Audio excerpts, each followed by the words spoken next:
Welcome. In this video I'm going to show you how you can enable or disable noise cancellation on your Xiaomi Buds 3T Pro.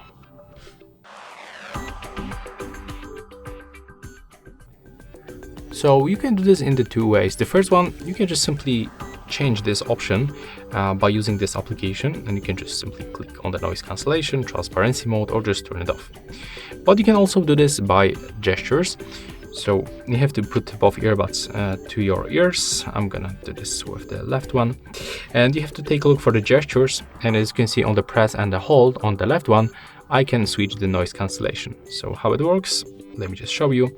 Right here we can find the sensor, so we have to click and hold it, and as you can see we can switch between ambient sound modes. As you can see, that's very simple. So that's all for this video. Hope you like it.